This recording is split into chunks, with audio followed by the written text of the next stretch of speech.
Role of media. Media is plural word. Kam khatra? Medium khatra. Singular amik chu medium. Zariya, wasila. Media दे पे चाहतस यम जन different media इस्तेमाल छ करन different जराया इस्तेमाल छ करन यस ब्रैकेटस मज तेम छ दियुतमुत print and electronic media print the electronic media print media दे पे छ वनन यस जन printing media छ यस मज books छ magazines छ रिसाल छ अखबार छ तो इलेक्ट्रॉनिक मीडिया गई इलेक्ट्रिकल डिवाइसेस चाहे सह टेलीविजन छ कंप्यूटर छ लैपटॉप फोन छ which ever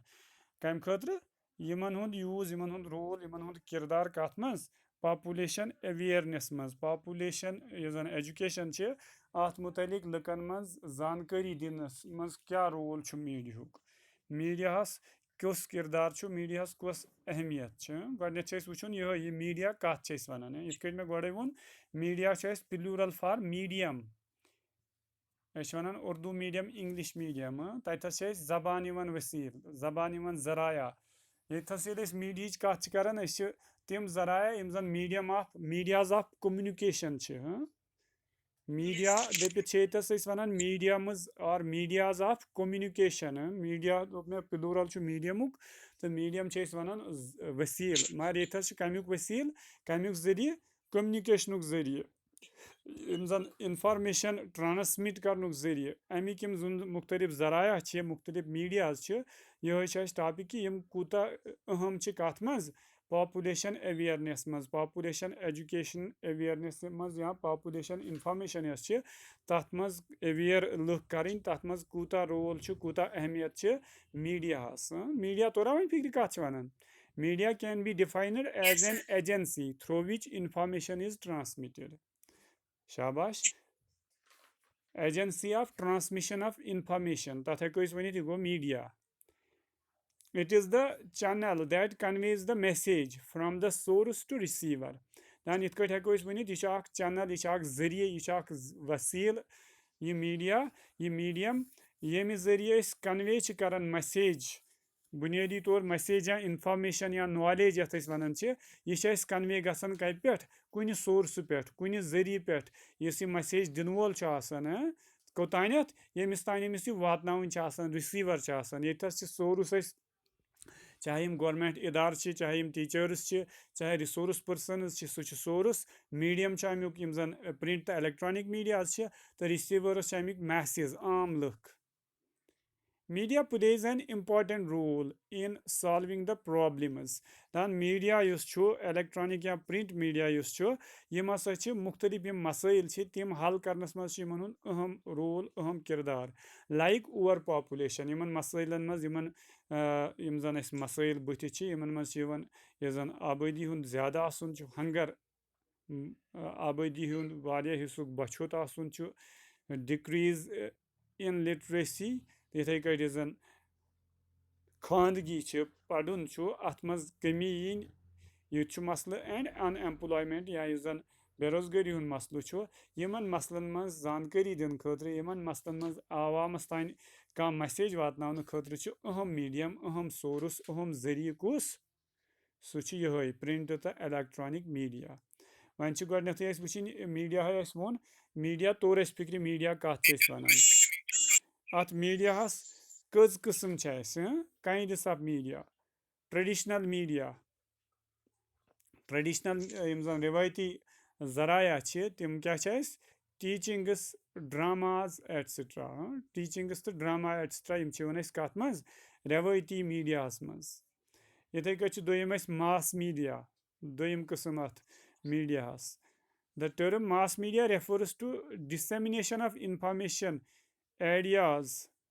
and entertainment by the use of communication media among masses इन साथ बड़िस पैमानस पे वारियान ज़्यादा लुकन तान अकी वक्त कह मैसेज वाति कह ड्रामा यी पब्लिश करने कह ड्रामा यी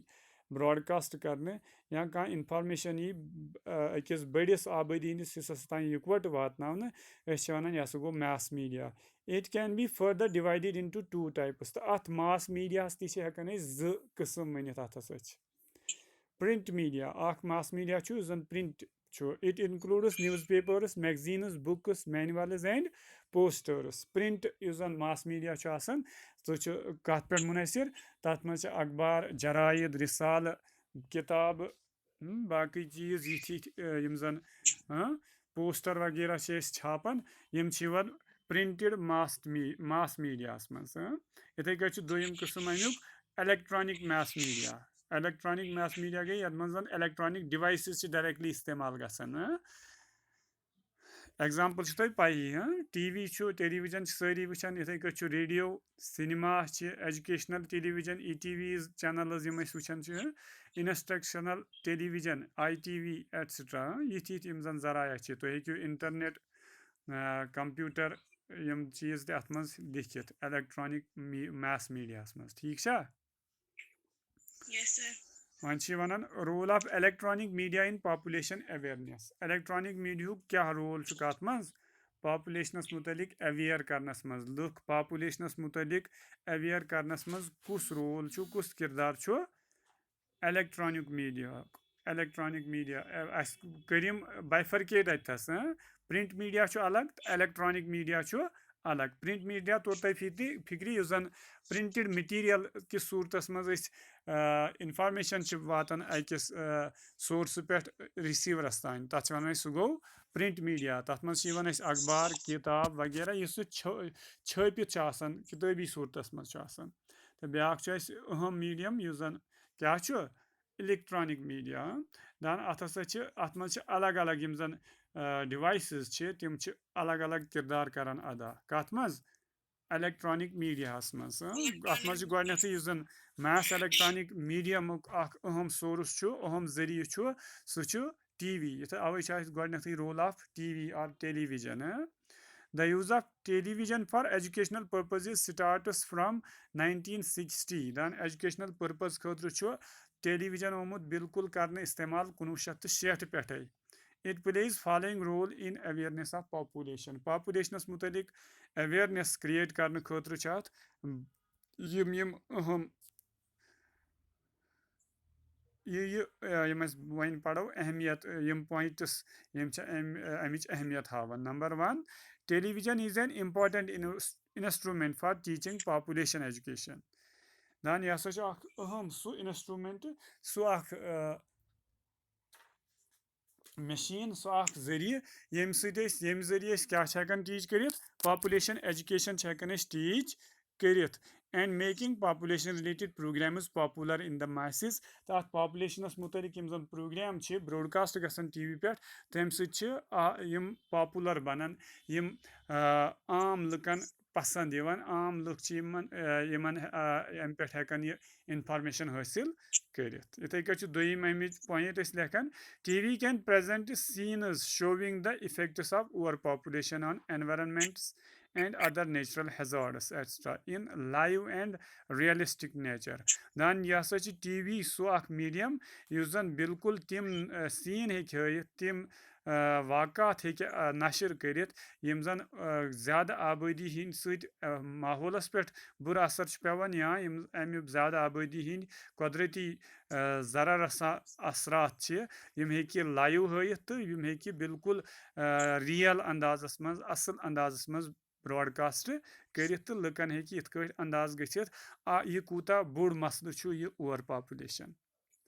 number 3 from TV release it is possible to compare the different dimensions and aspects of population growth in India and other countries of the world then yim zan TV पे मुख्तलिफ release हावन मुख्तलिफ programme direct broadcast करान यह हे बिल्कुल comparison हयित India तो बाकी यम जन मुल्क तिमन मज कस फर्क विजा विज क्या population growth vis a vis overpopulation या population explosion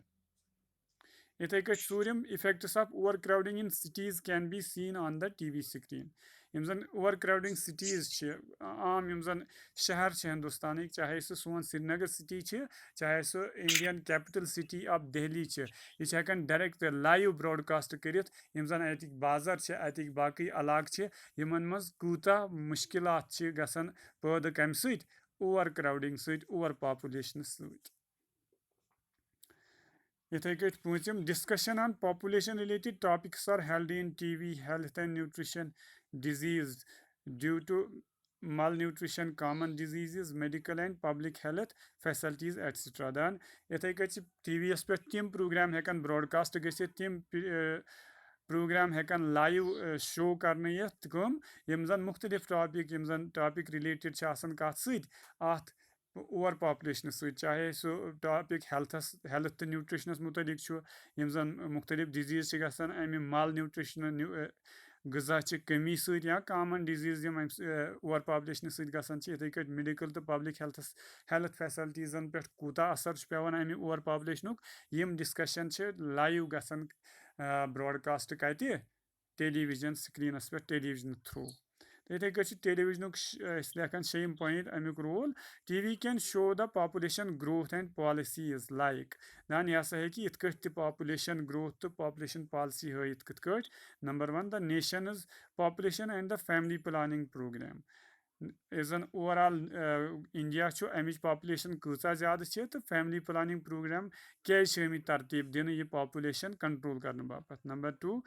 efforts of UNFPA, WHO, UNESCO, UNESCO यथ तुम पढ़ान एट्सट्रा यमन हंद एफर्ट क्या यमन मुख्तलिफ ऑर्गेनाइजेशन नेशनल तो इंटरनेशनल लेवल पे यमन हंद क्या कम एफर्ट्स कम कोशिश करान कत मज पॉपुलेशन कर्ब करनस मज और पॉपुलेशन कंट्रोल करनस मज यह अलग रोल कमुक टेलीविजन लेखन वन ब्या मास मीडिया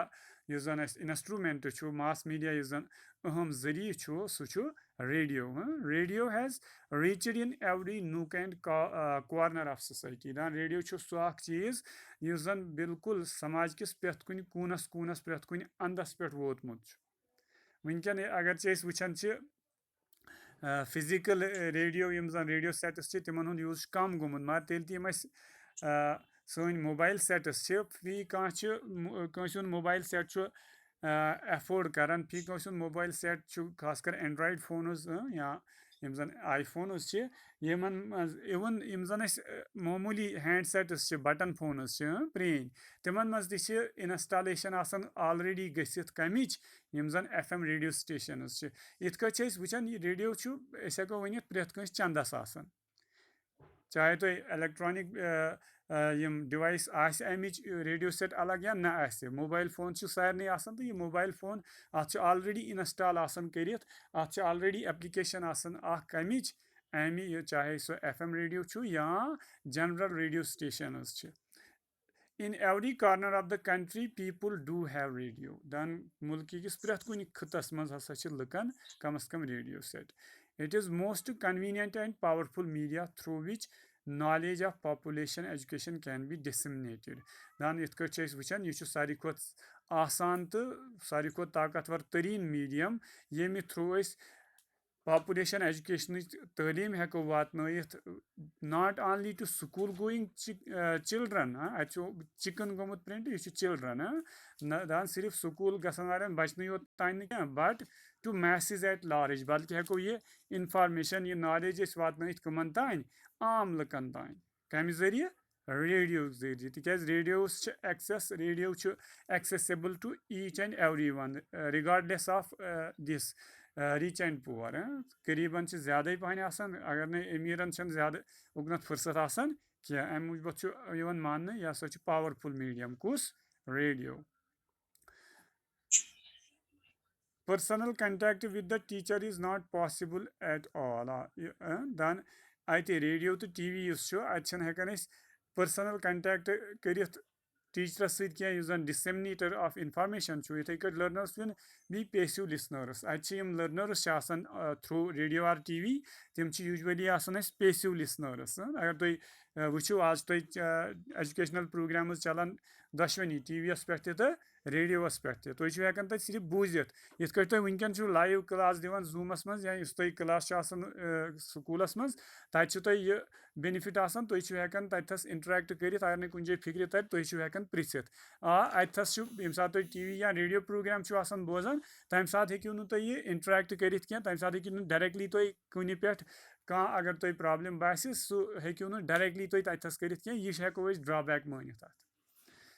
इथे कट त्रेयम मीडियम मास मीडिया मज सह films previously films were considered as source of entertainment दान ब्रोह काल मान यम जन यम फिल्मस मान मज़ तुल खुशी मनावन जरिए and pleasure but recently they are used to facilitate the learning process दान मगर हालिया वक्तों पे यम फिल्म इस्तेमाल करने कम बापत हेचन तो हेचनावन बापत it has been noted that the teaching through films makes the learning effective and interesting तिकाज वुचन आमुत लबन आमुत ये जन टीचिंग कर मुख्तलिफ फिल्म प्रोग्रामों जरिए सह हसा ज़्यादा इफेक्टिव रोजान तो ज़्यादा दिलचस्प बनान बच्चन हंद खतर या लर्नरन हंद खतर the learning through films is retained in mind by young children for a longer period दान यम जन लकट शुर लकट स्टूडेंट तम ज़्यादा कालस तम लर्न कर फिल्मों जरिए सह तिमन तिहंदिस जहनस मज ज़्यादा कालस रोजान क्या because at this age their brains are alert and receptive अत जमानस मज अत एज मज अत वंस मज तिहंद यम जन जहन तम अलर्ट तम ज़्यादा यम जन रिसीव हेकान कर mainly there are two types of films दान वुचान जो किस्म कमन यम जन educational films number one documentary films so film so movie यह जन डॉक्यूमेंट्री सपोर्टेड बाय डॉक्यूमेंट्स स्क्रीनस पे डिस्प्ले गसान डॉक्यूमेंट स्क्रीनस पे डिस्प्ले गसान कह शक्ल कह इमेज तो बैकग्राउंडस मज तमिच कमेंट्री तमिच तफसील तथ वन यह डॉक्यूमेंट्री फिल्म तिथे कट दोयम अमुक किस्म क्लास रूम फिल्म्स यम जन क्लास रूम हावन क्लास रूम बिल्कुल इंट्रैक्शन हावन तम फिल्म तम यम जो किस्म कमन films for education films for learning इथे कट नेक्स्ट मीडियम डॉक्यूमेंट्री फिल्म्स यह वन यमन एक्सप्लेनेशन दिवान यम जन जो किस्म फिल्मन हज एजुकेशनल वैल्यू यम जन इस्तेमाल करान कत मज पॉपुलेशन एजुकेशन अवेयरनेस मज these films are used to convey conductive information factual information दान यमन मज हसा ये जन मुख्तलिफ फैक्ट्स मुख्तलिफ कंडक्ट्स मुख्तलिफ डायमेंशनस तम तमो थ्रू इंफॉर्मेशन दिन these films deal with events दान यमन मज मुख्तलिफ वाक़ात अन्नमित सर्कमस्टेंसेस मुख्तलिफ हालात अन्नमित एक्स्ट्रा इन ए फैक्चुअल वे यथ मज जन फैक्ट ब्रोह कुन अन्न फॉर एग्जांपल फैमिली वेलफेयर मिसाल फैमिली वेलफेयर प्रोग्राम हावन चाइल्ड हेल्थ केयर बचन हूँ जन हेल्थ सेहत खतर जन निज़ाम अमुक यह सिस्टम यह हावन इथे कट दोयम किस्म अमुक class room films these films pattern to the topics which teacher deals with the class दान यम हसा हावन तम मुख्तलिफ टॉपिक्स यम जन टीचर डील करान क्लासस मज that is fertility and education is an fertility of the couples to be education at kya vaat WHO pools World Health Organization mukhtalif yum zan pools mukhtalif organizations pulse polio immunization programs etc precautions to be adopted while using films then im film yem साथ इस्तेमाल करो population education खतर या educational program खतर अम खतर कम एहतियात ज़रूरत The teacher should give brief introduction of the film prior to display of the film. Then it film how no bro teachers introduction din at mutalik. The film should fulfill the objectives of the lesson. The film gas tame asin yatmaz ami lesson sari maqsad pura gasan. The topic of the film should be in accordance with the syllabus. And film topic gas bilkul syllabus mutabik asun. The teacher is expected to give explanatory comments in between the screening of the film. Then yेमि साथ film screen यी करने screen पे हावने यी तत् दौरान छु expect यवन करने अगर कुछ explanation आए ज़रूरत सदी teacher अत दौरान. The important aspects of the film may be replaced. Then Amik अहम aspects आसन तिम हेकन replace गसित तिम हेकन replay करने ये दोइमि लट्टि चलावने ये दोइमि लट्टि हावने ये mass media electronic mass media यमन हुंद रोल यमन मज अस टीवी पोड रेडियो पोड फिल्म्स पे डॉक्यूमेंट्री तो क्लासरूम फिल्म्स पे वन जन दोयम बोड़ हिस्से अमुक मास मीडिया सह print media role of print media on population awareness role of newspaper गोडनेथ अत मज गोडनेथ जन सारी खुद अहम जरिए जन प्रिंट मीडिया सह न्यूज़ पेपर तिकाज डेली बेसिस पे छपान अगर मैगजीन वो सह 7 या 14 या 15 दह या रेत या 3 रेत छपान इथे कट जनरल तह 15 दह रेत या 3 रेत छपान या वहर छपान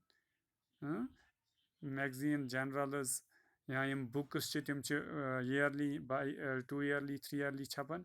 ये जन न्यूज़ पेपर योत सह प्रिंट मीडिया जरिए जन क्या ऑन डेली बेसिस प्रिंट गसान ऑन डेली बेसिस डिसेमिनेट करान मुख्तलिफ newspaper is the most powerful media device through which we can disseminate information relate to population education दान यह सारी खुद पावरफुल प्रिंट मीडिया जरिए ये जरिए पॉपुलेशन एजुकेशन अवेयरनेस हेको दित it is most economic and easily accessible to every common person दान यह सारी खुद सस्त तो सारी खुद आसानी सान जन आम लुकन मुहैया हे दस्तियाब हे गसित तिकाज न्यूज़ पेपर हार्डली कॉस्ट करान 5 रॉपिय आजकल तुम हेको आज तक 2 रॉपियन 3 रॉपियन न्यूज़ पेपर मल हेत 5 रॉपियन तुम द्रोग पेपर सह ग्रेटर कश्मीर यवान As internet is available everywhere in the country, तो आजकल वन इंटरनेट अवेलेबल तो हेकि वन बिल्कुल फ्री ऑफ कास्ट ये डाउनलोड करित through your mobile device. It is services quick and within no time. It reaches in the hands of millions of people. तो अमिच yes service यह वारिया ज़्यादा तेज यह होते print गसन ये लक्ष बदन लुकन तान वोतमुत युस डाउनलोड कर सह हे प्रिंट गसन गसन या डाउनलोड कर A newspaper is equipped with the information related to the latest development in population. Then at newspapers मज population मुतलिक developmental news सह latest news इथे population education through its various columns comprising editorial essays, comments, letters to the editor, stories, cartoons, etc. तो यम मुख्तलिफ प्रोग्रामन मज अत news papyrus मज cover यवन करने कुन जाय वुचान अत न्यूज़ पेपरस मज कॉलम आसान अत पॉपुलेशन एजुकेशन मुतलिक कुन जाय वुचान एडिटोरियल एसे आसान अत मज कुन जाय वुचान कमेंट आसान आमत लेखने अत मुतलिक कुन जाय वुचान एडिटर सिंह नाव लेटर आसान आमज लेखने ये हसा पॉपुलेशन ज़्यादा तो हाउसिंग प्रॉब्लम या बदल क्या इथे कट कुन जाय स्टोरी आसान आमज अन्न तो कुन जाय न्यूज़ पेपरस मज अत पॉपुलेशन मुतलिक कार्टून्स आसान आमत बनाने तम सह हाईलाइट आसान आमत करने ill effects of the overpopulation. By the help of this device, many aspects of population education may be circulated for the benefit of the people. Then medium zariye device of newspaper. ऐसे को वारिया aspect population education circulate करित वातनयित लुकन हंद फायदे बापत. It can also cover foreign countries in relation to population education. Then इथे cut foreign country मुतलिक covering दिवन foreign countries मुतलिक information दिवन तच population यसन कम तो तिहज डेवलपमेंट तम मूजब कत ज़्यादा इंडिया खोत यह हेकान इत पॉपुलेशन ग्रोथस मुतलिक लुकन अवेयर कर. It can also include the impact on Indian society. तो इथे कट ओवर पॉपुलेशन क्या इम्पैक्ट क्या इंडियन सोसाइटी पे यह हेकान हवित. It can cover news about epidemic diseases like STD, AIDS, HIV and communicable disease. दान इथे cut जन pandemic diseases यथ कट तुम आजकल वुचान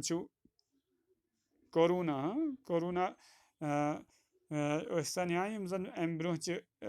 STD sexually transmitted diseases AIDS, HIV तो बाकी communicable disease इन सारे चीज़न मुतलिक information हेकान वुचित at print media mans, particularly through newspaper. It is very powerful media which can attract the people to participate in family welfare programs. इत cut हेको मानित इस जन यह newspaper यह तुथ ताकतवर जरिए यम सत लुक